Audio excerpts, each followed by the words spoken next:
Hey you guys, welcome to another video of It Is Drea. It is I. But first, before I get started, let me get into this beat. Ooh. Ooh. Let me get into this beat, guys. Today is going to be a Q&A about I. Let y'all know a little things of something about I. Okay, let's get started. My name is Andrea, but you can call me Drea. I'm 38 years old. My birthday is 2 days after Christmas. Yes, I am a Christmas baby. Yes, I do want both gifts for Christmas and also my birthday. Yes, I do. Yes, ma'am. My favorite color is baby blue. It used to be purple, but once I seen baby blue, I was attached to it. So that is my favorite color. I have 3 kids. They all are girls. Yes, ma'am. I have a 20-year-old. Her name is Markayla. I have an 18-year-old. Her name is Adrema. And I have a 15-year-old. Her name is Alacia. And they are all girls. Same mom, same dad.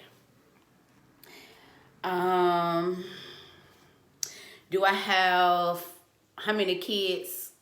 Fathers I have? I have 1. Just 1. Wish it was more, but it's just 1.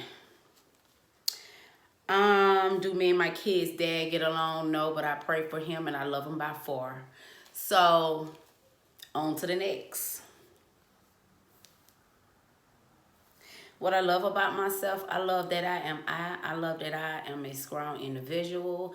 I love my growth. I love my smile. I love my face. I love my body. Where I can work on my stomach. That's the only thing I hate about it. It's my stomach. But other than that, I love everything about me. Literally, everything about me. My biggest struggle. My biggest struggle was, that was 2008, where I became a single mother. I was going by TT. That's my middle initial. My middle initial is T. So therefore, I was going by TT. Just doing things just to survive. Didn't know how to be a single mother, but 09, I ended up going to jail for a lot of tickets. I had 9 warrants. And when the police came, it was like 10 police cars out there. And I was like, y'all act like I robbed the bank. It's only tickets. But other than that, I went in with, it felt like a book bag on my back. I was stressed out. I didn't know I was that stressed out. I was depressed. And it just, my body and my back was weighing down real heavy. I didn't have no help with them. Wasn't getting no child support. Did 5 weeks in the metro. And from that day, it changed my life. My mom now moved all my stuff out my home into my cousin's home.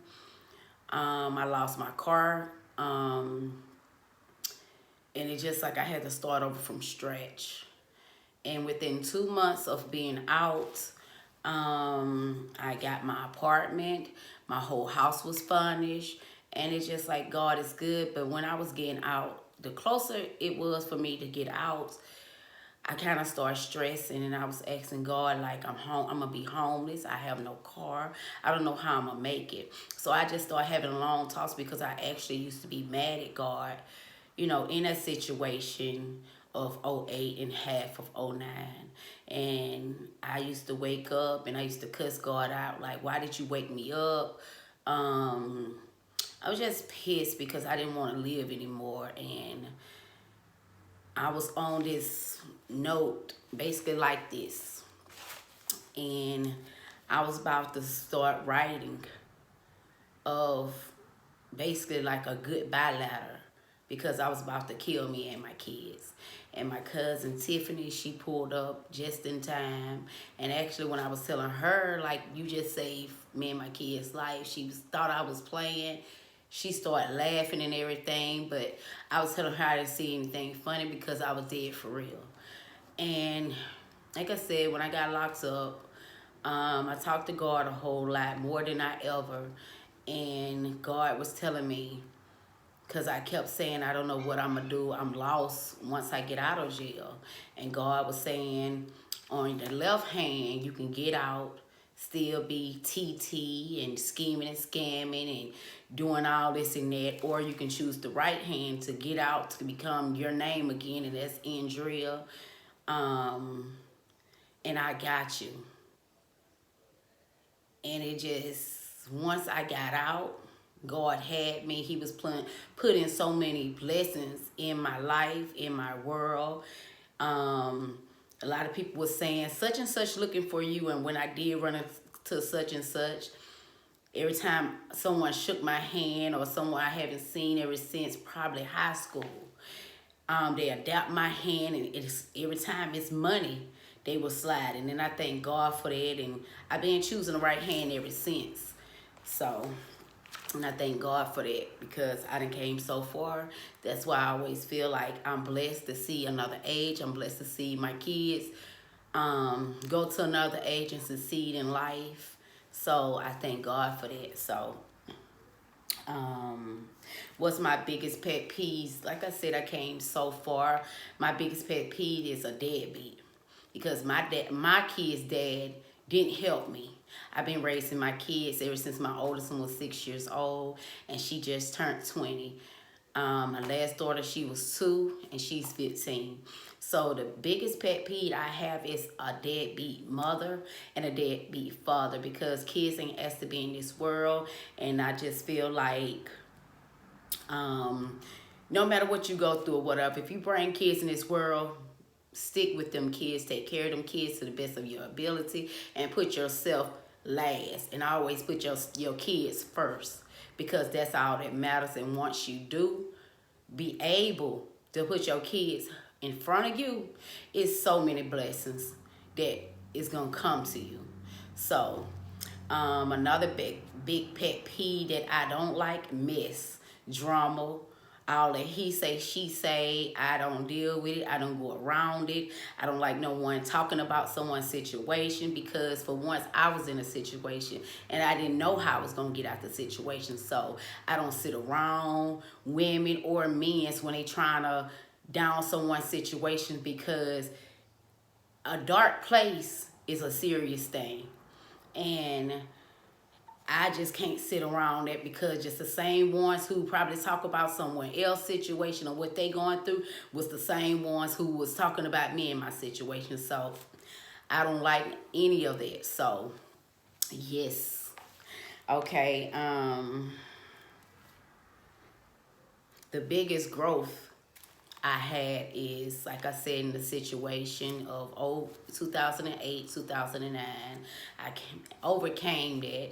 And once I got on my feet within them 2 months, I feel like I became saved. I went to church, and you know how you hear stories of the pastor or the preacher praying for you while you're in front of them, they blow on you, they fall back. We always thought it was a joke, oh, they ain't real, but literally I went to church in '09 when I had got my, no, it was actually 2010. I had ended up getting a car for income tax and everything, and you know, my uncle kept begging me to come to church with him. So I finally went. Then I wasn't always standing to the end when church did end. So he was telling my sister and them, and it came back to me that she coming to church, but she's never stays to the end. So this particular Sunday, it was me and my kids and my little sister supposed to have went. My sister, you know, I left my home and went to the gas station, putting gas in the car. And my little sister, she called, and she was stating that she wasn't going to church. I said, okay, whatever, I'm still going to church, because I feel like she made an excuse. So I said, well, we still going. So anyway, that day, me and my kids just stayed to the end of the service. And the lady started looking at me and my kids, and she was like, you know, young lady right there. So, you know, me and my kids, you know, I know she looking at me, but I'm like, oh, I hope she ain't looking at me. But my mouth wasn't moving. And my oldest daughter was like, oh, she looking at us. I was like, oh, Lord. And she was like, yes, you. the one with the 3 girls, come on up here. So my oldest daughter was like, "Ooh, Lord, I don't want to go," and I was like, "I don't want to go either with y'all. Come on," that moving my mouth and stuff. So we went up there, or whatever, and it was like my kids. They was like in front of me on the side. And it was like a lady on this side and a lady on this side, and she right here. She praying and everything, and she stood in front of me, and she bowed her head down, and I bowed mine, and next thing you know, my head started raising all the way, and then my eyes blanked, and then I hear the 2 ladies singing on the side, and it's like my eyes was closed, and then I knew she blowed on me because I felt wind, but it was like when she blowed on me, and it's like I opened my eyes and I was sitting in a chair, and I just started crying. And once I left or whatever, my goddaddy, he treated us to lunch before I dropped him off at work, and we came home, and I called my saved uncle, and I was, asking him about it or whatever, and I asked somebody else about it or whatever, and then that's the day I believed in God anyway, but that's the day I really believed in God, because I done been through so much within a little time, a year and a half of being a single parent. Well, I was single, 14 years, but I'm saying like that moment, it's like I've been a single parent for that year, and it's just like God said, don't give up, keep on going, because I have bigger blessings for you in store. And I just been choosing the right hand ever since. So that's why I'm truly blessed, and I thank God. I done came a long way. That's why I don't do mess. That's why I don't do he say, she say. If it ain't money or directions or just something good out of talking to females or dudes, I don't want to be involved in it. I don't fuss no more. I don't fight anymore. I'm just too old. I have asthma. I don't have time for all that. So therefore, I stay my distance a lot of times. I really don't see people. And when I do come out and see people, they feel like I done moved out of town because they haven't seen me in years. No, I just work and I come home, and I pray to stay out everyone's way, because it's easy to get in drama, it's easy to get in mess, and I don't want no part of it. So I have been single for 14 years. I had friends over the years. I had a lot of dudes asking to be with me, but I wasn't ready because my kid's dad, being with him, and he was my first love. He put me through so much. And after, we left each other alone or whatever, I became cold-hearted. I didn't love myself anymore. My self-esteem was up, but it was down. Like everyone thought, my self-esteem was way up here, but it was so far down, but I couldn't let no one know.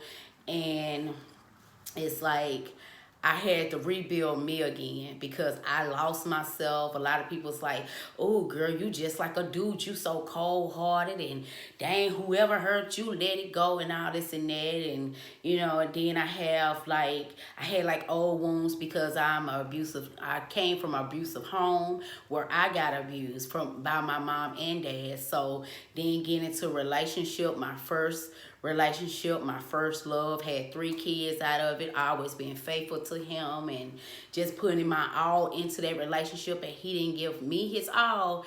It actually did something to me when I became a single parent. And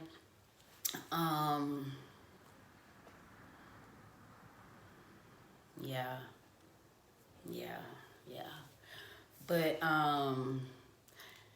like I said, I'm just thankful for everything. I used to regret that he was my kid's dad, because I didn't have my dad all the way in my life, and I didn't want my kids to feel like that, but it was what it was. So like I said, I had to rebuild myself, and I had to love myself over these 14 years. I used to go celibate over these years, and I always taught my girls, it's like, everything I taught my girls, I had to live by. Don't go man to man. Don't let no one make your body out of a trampoline. And I had to live by that. That's why I was going celibate like I were. And within, what that was, 2005, 15, 16, 17, 18, 19. Yeah, I had went celibate. Around like going on the end of October, and I just came out of my celibate. 2019, and I just this like one of the first times that I did go celibate. That I just looked at myself. I just focused on myself. My daughter, my oldest daughter, was always telling me, "Mama, you didn't took care of us, and you didn't put yourself last. Now it's time for you to put yourself first and be selfish. If you have to be selfish with you, that's what you have to do." And I took that advice and I ran with it, and I love myself even more. I know my worth. I love me, and I love who love me, and who don't love me, I just don't be in their presence. So after these 14 years of being single, I'm finally in a relationship. I just got in a relationship in 2020 with one of my best friends. I truly do love him. I'm not in love, but it's getting there. And he's everything that I can imagine within my second boyfriend. Yes, y'all heard right. This is my second boyfriend. And yes, I'm 38. Whew. And my kids adore him, and he adore my kids. So that's all that matters. So, my biggest regret. I used to regret that I had kids by. Because it's like he wasn't no father to my kids. My last daughter, like I said, she was 2 when I became a single parent, probably going on 2. So she don't know how a father feel like. She don't know how a dad feel like, and it always hurted me over the years. And that's why I actually had to be my kids' mom and dad. And yes, it was very tough. And I used to ask God, why did you make me this strong? I don't want to be this strong. I used to have sleepless nights. I felt so strong, so I feel like I was lifting up 4 houses. And I just wanted to put them houses down, So I'm still here standing. Like I said, I love who love me. I see my kids growing. I came from nothing. And God blessed me with this beautiful home, this 3-bedroom, 2 full bath, 2-car garage, all the way brick. I have 2 cars. Yes, God. Yes, God. Yes, God. And I did it with God. And whomever God blessed to be around me and in my world. And I thank them for helping me, because it was never family who was helping me. It was never family. It was always strangers. And I'm blessed that God blessed them strangers into my world to help me, to guide me, to show me, to lead me, and to comfort me when I needed comfort. Actually, okay, why I started this YouTube channel, because it's like I've been doing hair since I was 14 years old. I don't do hair like I used to because my hands be swelling up and everything, but I just want to try something different, something new. So on this channel, I'm gonna be making wigs. I'm gonna be doing my makeup. I'm gonna be doing like challenges with my kids, with my dude, because my dude, he work out of town. Well, my man, my baby, my everything, my world. But when he come back in town, we gonna be doing things together on here. We gonna be cooking, doing vlogs, showing you, what goes on in a day-to-day world of Istria. Just praying to bring some excitement to this channel, whatever. And I want y'all to tune in. I want y'all to hit that notification bell. I want y'all to subscribe. I want y'all to like, even comment, because whatever y'all may comment down below, I will be answering them questions. I thank everyone who been tuning in to this channel. I thank y'all from the bottom of my heart for the support. That's all I want y'all to do is don't just watch me. Mash that notification bell too, so it can go up. So other than that, like I said, I love y'all. I enjoy y'all for watching me. I thank y'all from the bottom of my heart. And yes, baby, yes. I want y'all to see the goofy side of me, the growth, and everything in the above. And I'm gonna let y'all meet all my kids. Like y'all already met my last daughter, but y'all gonna have the opportunity to meet my second daughter as well as my first daughter. And I want, like I said again, I want y'all to be the judge who really look like me out of all my kids, because I be feeling like my last two look just like they dad, and my oldest one look like me. But sometimes they say all of the kids look like they dad, and I'm like, ugh, don't do that, don't do that. But anyway, y'all, thank y'all for tuning in. Until next time, mwah.